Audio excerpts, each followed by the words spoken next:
Hello everybody and welcome back to the United Stand. Today's video is a scout report on Manchester United's prime January target, Wout Weghorst, and to discuss it, get into the details of his stats, also his attributes, what maybe he's not so good at, whether he would be a good solution to Erik ten Hag's striking options until the end of the season, we are joined with Charlie Morley. Hello. Hello. Wout Weghorst, initial thoughts before we get into anything. Do you like the sound of him? Were you surprised? What do you think of this player? I like the sound of him. It's a really good name, actually, Weghorst, isn't it? It's quite a cool name. Don't ask Mark about that if anyone's seen the clip. But no, I actually personally, I mean, look, there's better options out there, of course, and I understand people's opinion when it's, you know, it's very. You look at him. He's 6'5", I think he is. He's not your tricky, flashy type player, is he? So I understand why some people are like, no, I'm not really interested. But I actually don't think he will be that bad. I feel like what we've spoken about before in the sense of keeping Martial happy, him being brought in does that as well, because he's not going to play ahead of Martial. The minutes that Martial misses out on and needs rest, he's going to be the stopgap of that, 20, 30 minutes. So I don't think it's going to be as bad as what people think. It's a temporary solution. Yeah. It's not a permanent solution, or might it be? We've got some interesting kind of stuff to bring you, whether it will be a loan or a buy towards the end of the video, so make sure you stay around and listen to that. But first of all, we'll get into the attributes of this player and his stats. I mean, 11 goals and 4 assists so far this season, with 1,752 minutes played, and goals per 90 is 0.57. So not too bad on the goal front. He is playing in the Turkish league for Besiktas. Yep. And them goals, the assists, he is a typical number 9. You have to say that. He is a typical out-and-out number 9. He's tall, he's got aerial presence, he's got a big presence in the box, he moves the defensive line with his presence. Do you think that's what Ten Hag is after? Seeing as in the past we've seen it Ajax with Sebastian Haller, he's that type of player. He's also had other players at Ajax play that role. He likes a big striker. He has done in the past.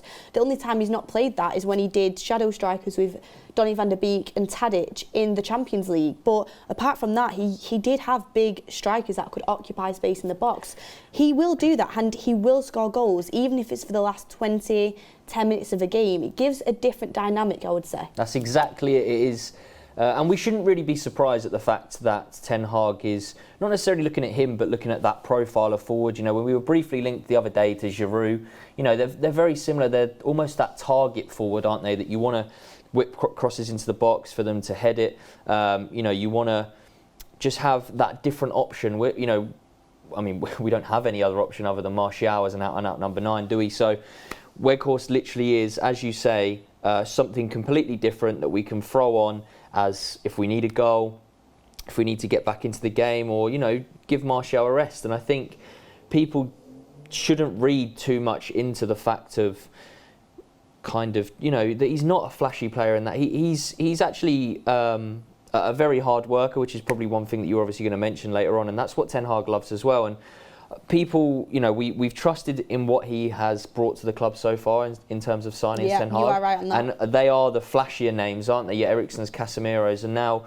we should therefore transfer that trust into a player that he wants to use for those 6 months that we really need a striker, don't we? And that's just what you got to see it as. I think, you know, he is, regardless of whether we do actually sign him, I just think it is still that stopgap. I do have to say, though, people saying trust Ten Hag, he's going to bring in the right type of players. I do think he will get players right regarding mentality and energy levels and things that the basic attributes that you can't really teach players when it comes to a team. I do think he'll get that right.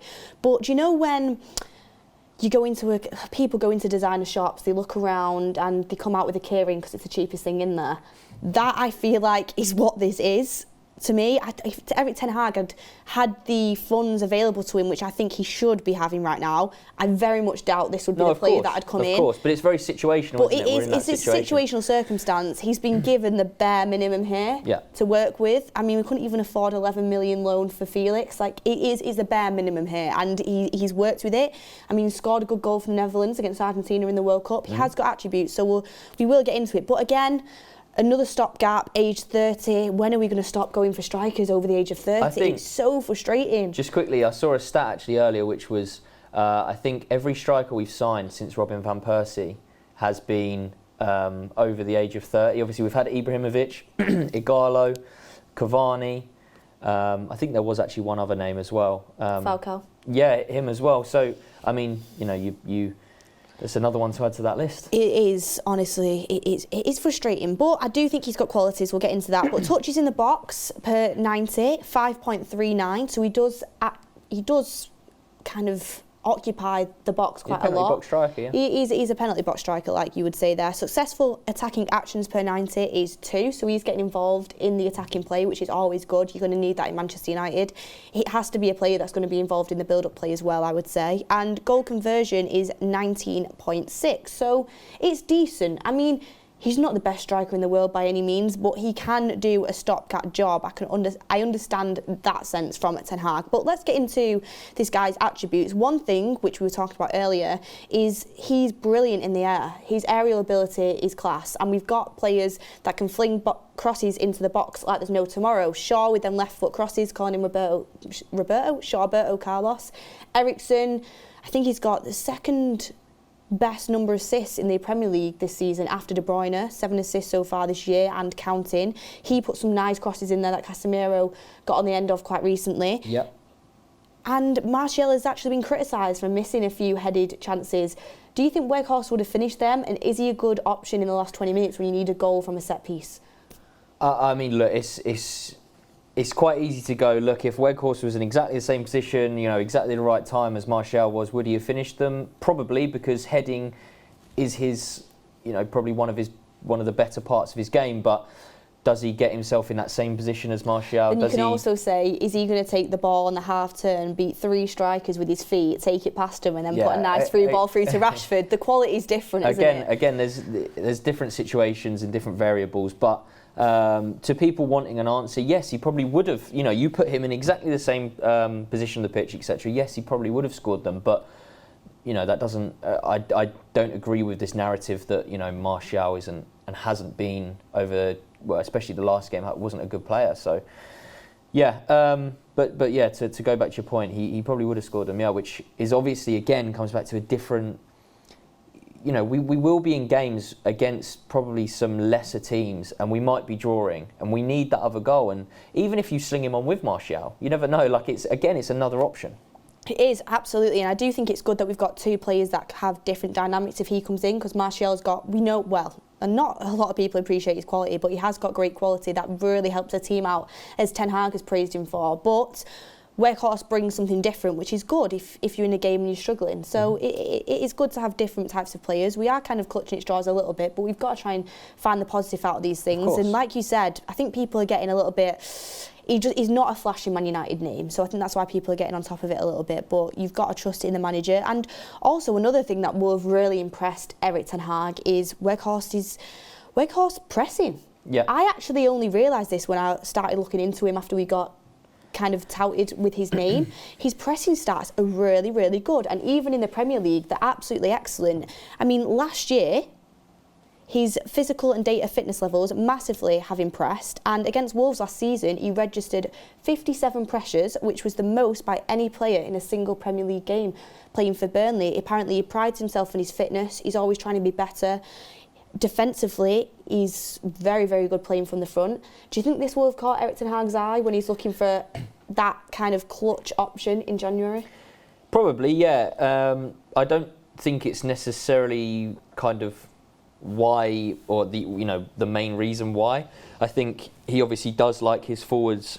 He doesn't want a lazy forward, pretty much. He likes them to be able to press, and that's been a standout performer, as you say. When he was in the Premier League, which is again, it's a good thing that when as much as his time wasn't very good at Burnley in terms of goal scoring, etc., but it's nice to see that there are certain things that he actually did in the Premier League. It's not in, as you say, for Besiktas as well. It's within the Premier League, so it's a positive again. Exactly, and people can say his goal scoring wasn't good for Burnley, which it wasn't, but at the same time, he's nowhere getting anywhere the amount of service is what he will get in Manchester United. Yep. It is situational. Burnley were poor last year. They ended up getting relegated. They were a very defensive team. We have to say that. They rarely got forward. And I think with Weghorst, he's going to be get the pleasure of getting great crosses into the box quite a lot from different players. I mean, Bruno Fernandes can do it, Shaw can do it, Dalot can do it, Eriksen can do it, even Casemiro's got a great pass on him. Yeah. I mean, Rashford has got a good pass, Martial's got a good pass. There's great passes all around him. I mean, even Martinez at the back. So I think there will be a lot more option for him. It won't just be like one chance every so often, it'll be multiple chances. And in that case, he is probably going to have a better goal-scoring record in a higher quality team. And that leads us on to the fact, even though he didn't have good stats for Burnley, let's be honest, his finishing is actually very good. He's got a great powerful shot, an accurate shot, aerial, like you said. He's got different strings to his bow in the finishing department. I think, and again, where this kind of comes into, it gives us another option is if/when we do sign him, he comes on off the bench.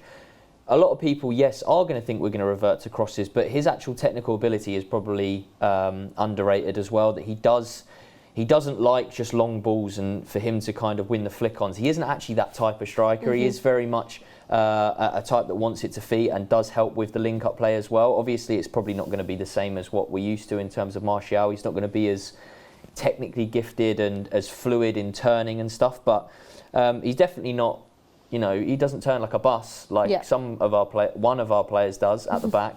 But no, I think, look, I'm maybe not as optimistic as you in some aspects of like predicting, certain things about Manchester United, but I do like to have a positive outlook on things.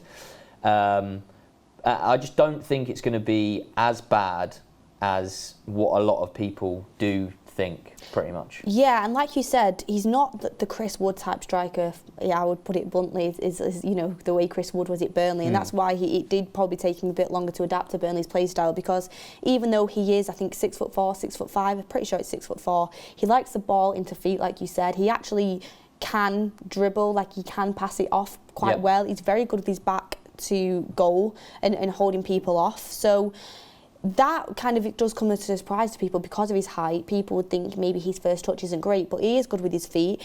But he does lack that bit of mobility that you would want from a striker. Like, Haaland's obviously massive, but he's quick as anything. Whereas, I mean, we're not even comparing Weghorst and Haaland. How have we got to this? Let's be honest, we're not comparing them two players. But we have to say he does lack a bit of mobility from what I've been seeing from him. But I don't think he's going to be Man United's like all or nothing type striker. It is going to be that option off the bench if Martial isn't playing well. That's what I see in this case, and obviously in the summer we'll probably go for a higher profile of player. But moving on to whether we can hope and pray.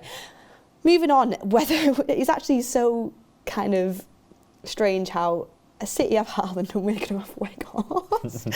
But anyway, looking at the loan or the buy, because you never know, he might be the permanent striker here. Yeah. I mean, not to be blunt, but hopefully not. It actually is coming in from, we've actually got the information ourselves from the United Stand, and United Stand understands Wout Weghorst and Manchester United is a deal that looks likely to happen. The discussion at the moment is over whether to buy rather than loan, as it could work out cheaper to sign him on a permanent deal.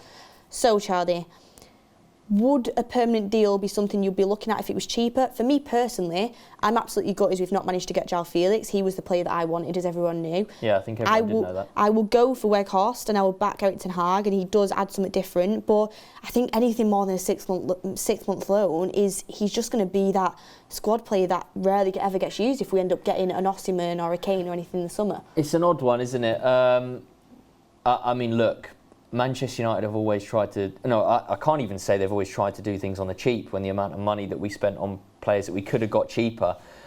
But I'm not wrong in saying that when it comes down to it, we do like to save our pennies when we can. So I wouldn't be surprised if we do go out and just buy him, because it might save 2 million or something as meaningless to Manchester United as that. But you never know. If we do... I would say if we do go and buy him, we're not going to stick him on a 5-year contract on 100 grand a week. It probably will be a 12, 18-month contract. I won't imagine that he'd be on huge wages, especially after this salary cap thing that seems to have emerged from Ten Hag. So yeah, I mean, as much as it's not ideal, the only thing I don't want it to hinder or stop is going and getting that other target, whether he does I mean, it's not going to stop if he joins on loan, but if he is joining permanently, I just hope it doesn't hinder anything moving forward with buying another striker. I highly doubt that will happen, honestly. I think we will probably end up buying him if it is the cheaper option, but like you said, it'll probably be on a 12-month deal, nothing crazy. So it's not as if we'll be stuck with him forever. And you never know, he might do really well and he might come in use for us. But for me, this is a stopgap. If we're looking to get the likes of a profile of an Osimhen, a Vlahovic, a Kane, an Ivan Toney, I think this is a stopgap player to come in until we manage to get that high-profile striker over the line in the summer. And I definitely think that is what Erik ten Hag will be aiming to do. He's worked with these types of strikers before. He's managed to get a very good tune out of them. I mean, I remember Sebastian Haller at West Ham, and he was awful. And he went to Ajax and he started ripping it up. Granted, it's two completely different leagues, but he's now gone on to Dortmund and he's doing very well there too. So Erik ten Hag does have a way of getting the best out of players, and hopefully that can be the same with Weghorst as well. And do not get me wrong, Erik ten Hag would not be bringing anyone into the football club that he didn't think was appropriate. He's mentioned that multiple times, but that was our scout report and Wout Weghorst. And get in the comments down below whether you would like to sign this player or not. Is he good enough to really be coming in and be a United striker, even if it is until the end of the season, whether it is for a year? Do you think United will get him on loan, or do you think we will end up buying him to save them pennies? Also, if you haven't checked it out yet, we have a new exclusive interview with Diogo Dalot on the United stand, so make sure you go and check that out. Adam did that, is at Carrington. He did a very good job, and it's a great interview with Diogo Dalot. He always speaks extremely well and spoke about ambitions for the rest of the season. Maybe Weghorst comes into that for Erik ten Hag and can take the depth of the squad to the next level. They like to exaggerate, or emphasise is a better word, that it is a squad game, and Weghorst definitely adds depth to the squad. So get your comments in down below, everybody, and thank you for watching the Scout Report. We'll have more coming to you as well. And yeah, see you on the next one, everyone.